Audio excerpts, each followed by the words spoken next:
அது கடந்த வருடத்துல இந்த உலக வர்த்தக ஒப்பந்தத்துல விவாதம் நடந்தது. இது 15 வருடத்திற்கு முன்பாகவே நீங்க மூன்றாம் உலக நாடுகள் ரேஷன் கடை மூலமாக மக்களுக்கு மலிவு விலையில் அரிசி உணவுப் பொருள் கொடுக்கக்கூடாது, அந்த மானியத்தை நிறுத்த வேண்டும், விவசாயிகளுக்கான மானியத்தை நீங்க நிறுத்திக் கொள்ள வேண்டும், நீங்கள் இறக்குமதி செய்வதற்கு வெளிநாடுகளில் இருந்து உணவுப் பொருளை இறக்குமதி செய்வதற்கு அனுமதி கொடுக்க வேண்டும் என்கின்ற மூன்றையுமே மேற்குலக நாடுகள், வளர்ந்த நாடுகள் தொடர்ச்சியாக முன்வைத்துக் கொண்டிருந்தார்கள். இதை இந்திய அரசும் உலகத்தில் இருக்கிற மூன்றாம் உலக நாடுகள் அனைத்தும் சேர்ந்து எதிர்த்து வந்திருந்தார்கள். இதுதான் கிட்டத்தட்ட 15-20 வருடங்களாக நடந்த விவாதம்.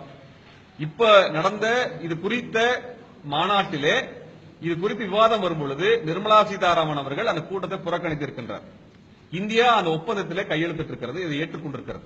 இந்த அடிப்படையில் 2017 இருந்து நீங்க ஃபுட் கார்பரேஷன் ஆஃப் இந்தியா சொல்லக்கூடிய இந்த குடோன்ல அரிசியை சேமித்து வைப்பது என்பதோ கொள்முதல் செய்வது என்பதோ செய்யப்போவது இல்லை. விவசாயிகளுக்கு மானியத்தை நிறுத்தி விடுவார்கள். ஆனால் வெளிநாட்டில் இருக்கக்கூடிய, குறிப்பாக அமெரிக்கா எடுத்துட்டோம்னா, அமெரிக்காவிலே அந்த விவசாயிகளுக்கு மானியம் கொடுப்பதை அமெரிக்கா நிறுத்தாது. ஆனால் நீங்கள் இங்கே இருக்கக்கூடிய விவசாயிகளுக்கு கொடுக்கக்கூடிய உர மானியமோ நீங்கள் மின்சாரம் சார்ந்த மானியங்களையோ நிறுத்த வேண்டும் என்பதை இந்திய அரசு ஒத்துக்கொண்டு வந்துவிட்டது. அது மட்டுமல்லாமல் நீங்க ரேஷன் கடையில 2017க்கு பின்னாடி உங்களுக்கு அரிசியெல்லாம் கொடுக்க போறது இல்ல. நீங்க அரிசியை பொது சந்தையில வாங்கிக்கணும்.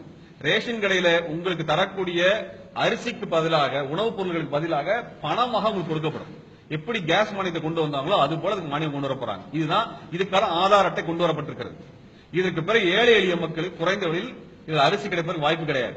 இப்ப என்னன்னா, நீங்க இங்க அரிசி உற்பத்தி பண்ணுவீங்க, வெளிநாட்டிலிருந்து அரிசி இறக்குமதி செய்ய போறாங்க. அப்ப 2 பேர் இறங்கும் பொழுது அவர்கள் நம்மை விட மிக குறைந்த அளவிற்கு, வெளிநாட்டிலிருந்து ஒரு உணவுப் பொருளை கொண்டு வரதுக்கு ஒரு கிலோவுக்கு 15 பைசா தான் வருது. மிக குறைந்த விலையில் வெளியிலிருந்து கொண்டு வர முடியும்.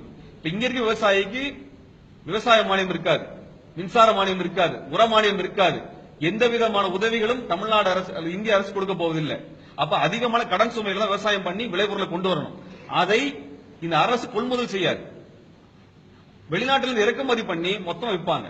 அப்ப இங்க இருக்கிற விவசாயிகள் தற்கொலை செய்து கொள்ளக்கூடிய சூழலை மோடி அரசாங்கம் கொண்டு வந்திருக்கிறது. இது மோடி அரசாங்கத்தின் மீதான குற்றச்சாட்டு மட்டுமல்ல, இவருடைய பிரதான கட்சியாக இருந்த காங்கிரஸ் இதை குறித்து பேசவில்லை. பாராளுமன்றத்தில் 3வது பெரிய கட்சியாக இருக்கக்கூடிய அதிமுக இது குறித்து எதுவும் பேசவில்லை. இப்பொழுதும் அவங்க சொல்றாங்க, உங்களுக்கு 20 கிலோ அரிசி தரப்போறோம், 30 கிலோ அரிசி தரப்போறோம், 100 கிலோ அரிசி தரப்போறோம் சொல்றதெல்லாம் பொய். அந்த சட்டம் கொண்டு வரப்பட்டிருக்கிறது, அதை எதிர்த்து இவர்கள் பேசவில்லை, திமுகவும் பேசவில்லை. கட்சி அறிக்கையில் எங்கேயுமே இது குறித்தான இந்த உலக வர்த்தக சபையில கையெழுத்து போடுறதை பத்தி இதுவரைக்கும் பத்திரிகையாளர்களே சொல்லப்பட்டதில்லை. மிக ரகசியமாக மூடி மறைக்கப்பட்டிருக்கிறது, மிக ரகசியமாக மறைக்கப்பட்டிருக்கிறது. இவங்க பொது விநியோகத்தை முற்றிலுமாக மூட போகிறார்கள்.